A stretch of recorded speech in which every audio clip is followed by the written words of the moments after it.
अस्सलाम वालेकुम dear students, आज का जो हमारा लेक्चर है वो है कानून तलब की मुस्तस्नियात, यानी कि जिन जगहों पर कानून तलब जो होता है वो अप्लाई नहीं होता। सबसे पहले हमारे पास पॉइंट है गिफन अशिया। गिफन अशिया का जो नज़रिया था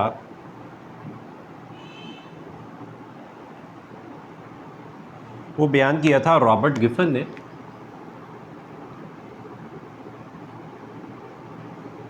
रॉबर्ट गिफन के मुताबिक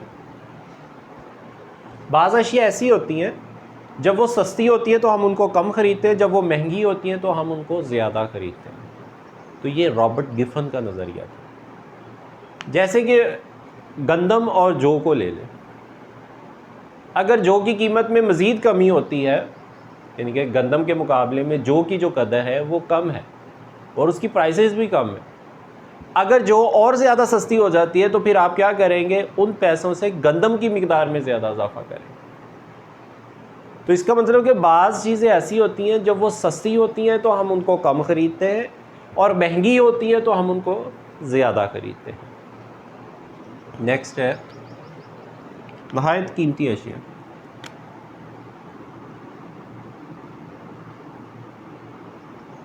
नहायत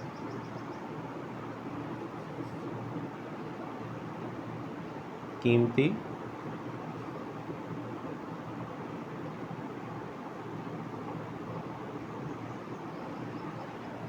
अशिया, जो बहुत ज़्यादा कीमती अशिया होती हैं, जैसे सोना, चांदी, हीरे जवाहरात, ये सारी चीज़ें होती है और इनकी जो कदर होती है इनकी मालियत की वजह से होती है। आज इनकी मालियत 1 रुपया हो जाए तो लोग इनको ख़रीदना बंद कर। ये जितने ज़्यादा महंगे होते हैं लोगों के अंदर इतना ही ज़्यादा शौक़ होता है इन चीज़ों को ख़रीदने के लिए।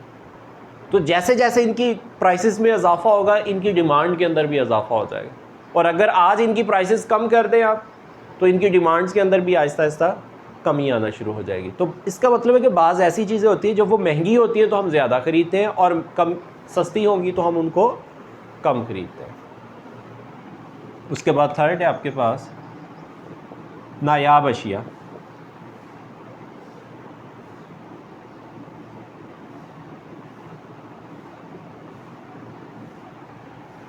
नायाब अशिया में भी यही होता है कि बाज़ चीज़ें ऐसी होती हैं कि जितनी ज़्यादा वो नायाब होती जाएंगी, पुरानी होती जाएंगी, उनकी कदर के अंदर उतनी ही ज़्यादा उनकी जो कदर होगी वो बढ़ती चली जाएगी, और जितनी न्यूली चीज़ होगी और उनकी जो कदर होगी वो कम होगी। तो इसका मतलब नायाब अशिया के ऊपर भी जो होता है वो कानून तलब जो होता है वो अप्लाई नहीं होता, क्योंकि वो पुरानी होती जा रही है लेकिन उसकी कदर में उतना ही ज़्यादा क्या होता जा रहा है, इजाफा होता जा रहा है, और वो उतनी ही ज़्यादा महंगी होती जा रही होती है, उसकी कदर के अंदर उतना ही ज़्यादा इजाफा होता जा रहा होता है, और फिर प्राइस बढ़ने की वजह से, नायाब होने की वजह से उसकी डिमांड के अंदर भी जो होता है वो इजाफा शुरू हो जाता है। उसके बाद नंबर 4 है आपके पास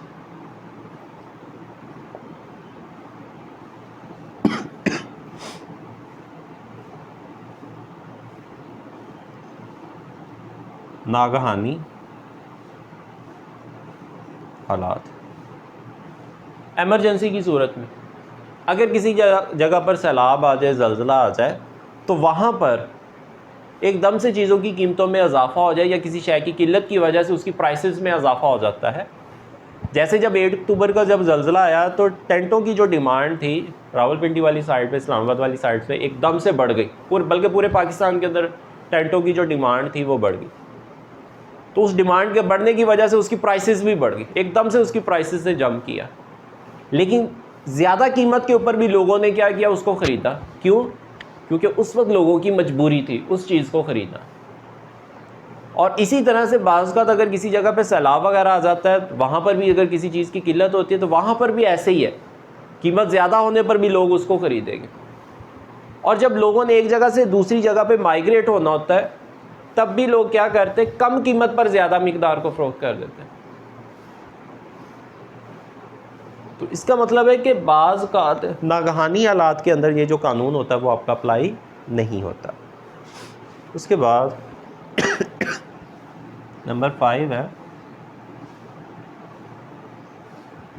नागहानी लाइल्मी और लापरवाही। बाज़ का ऐसे होता है कि आपको ये पता ही नहीं होता है कि इसकी जो प्राइस है दूसरी जगह पर आपको बेस्ट मिल जाएगी, आप उसको एक ही जगह पर जो होता है वो फ़रोख्त कर देते हैं। इसीलिए हम कहते हैं कि मार्केट जो होता है जब भी कोई चीज़ चाहे ख़रीदारी के हवाले से हो चाहे फ़रोख्तकारी के हवाले से हो, तो मार्केट का विज़िट करना, एक से ज़ायद शॉप्स को चेक करना, ये बेहतर तरीका होता है आपके पास। तो लाइल्मी और लापरवाही में आपको पता ही नहीं होता कि शायद ये जो चीज़ आप ख़रीद रहे हैं इसकी कीमत आपको शायद दूसरी जगह पर जो है वो इससे भी सस्ती जो चीज़ हो वो मिल जाए। तो इसका मतलब लाइल्मी और लापरवाही के ऊपर जो होता है वहाँ पर भी जो कानून तलब जो होता है वो अप्लाई नहीं होगा आपके पास। उसके बाद कुछ इफ़ेक्ट्स हैं, 3 है आपके पास इफ़ेक्ट्स, एक बैंड वैगन इफ़ेक्ट है, एक स्नोब है और एक वेबलन इफ़ेक्ट है। सबसे पहले कौन सा है? Band wagon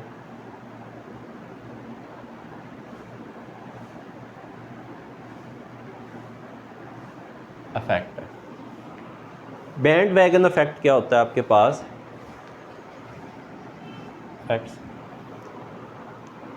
band wagon effect से मुराद ये होता है कि बाज़ हम माशरे के अंदर देखते हुए जो होती है अपनी ख़रीदारी करते हैं, हमारे दोस्त अहबाब रिश्तेदार जो चीज़ें ख़रीदते हैं चाहे वो महंगी हो चाहे वो सस्ती हो, जितनी ज़्यादा वो ख़रीदेंगे उनको देखते हुए ही हम ख़रीदेंगे। अब ये नहीं हुआ कि वो चीज़ें सस्ती होगी तो हमने ख़रीदना शुरू कर, अब वो चाहे उनकी प्राइसेस में इजाफा भी होगा हम फिर भी ख़रीदेंगे, क्योंकि हमारे दोस्तों ने, हमारे रिश्तेदारों ने, हमारे हमसायों ने, उन सभी लोगों ने उन चीज़ों को ख़रीदा है तो उनको देखते हुए हम भी ख़रीदेंगे।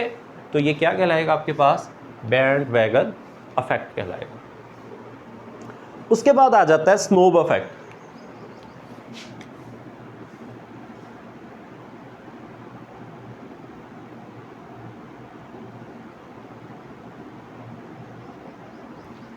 स्नोब इफेक्ट्स क्या होता है आपके पास?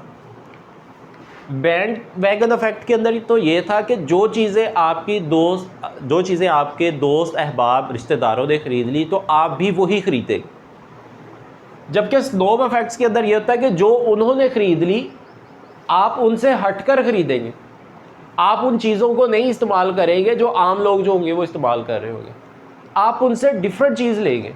इट मीन्स कि आप प्रीशियस गुड्स लेंगे, आप महंगी चीज़ें लेंगे, डिफरेंट नज़र आने के लिए आप क्या करोगे? ज़्यादा मालियत वाली चीज़ें ख़रीदेंगे। तो हर वो चीज़ इग्नोर करेंगे जो आपके रिश्तेदार दोस्त अहबाब जो होंगे वो ख़रीद रहे होंगे, उनसे डिफरेंट नज़र आने के लिए आप जो होंगे दूसरी चीज़ें परचेज़ करेंगे। तो इसको हम कहते हैं स्नोब इफेक्ट कहते हैं। तीसरा है हमारे पास वेबलन इफेक्ट होता है।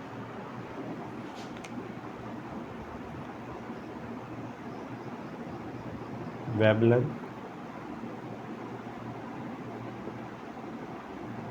इफेक्ट्स है आपके पास। वेबलन इफेक्ट्स के अंदर ये होता है कि आप मार्केट के अंदर जब जाकर ख़रीदारी करते हैं तो आप महंगी चीज़ों को ख़रीदते हैं, कीमती चीज़ों को ख़रीदते हैं। उन चीज़ों को ख़रीदने का मकसद ये होता है कि लोगों को पता चले कि आपके पास जो है रुपया पैसा या आप जो है ये कीमती चीज़ें जो है वो ख़रीद सकते हैं, यानी कि आप ज़्यादा प्रीशियस गुड्स जो होंगी, जो महंगी चीज़ें जो होंगी उनको ख़रीदेंगे ताकि लोगों को पता चल सके कि आप इन चीज़ों को अफोर्ड कर सकते हैं, अपनी प्रोडक्ट्स को, अपनी मालियत को, अपनी आमदनी को जो है वो आप ज़ाहिर करना चाहते होते हैं। तो लोगों में नुमाया नज़र आने के लिए आप इंतहाई कीमती चीज़ें जो थी वो इस्तेमाल करते हैं।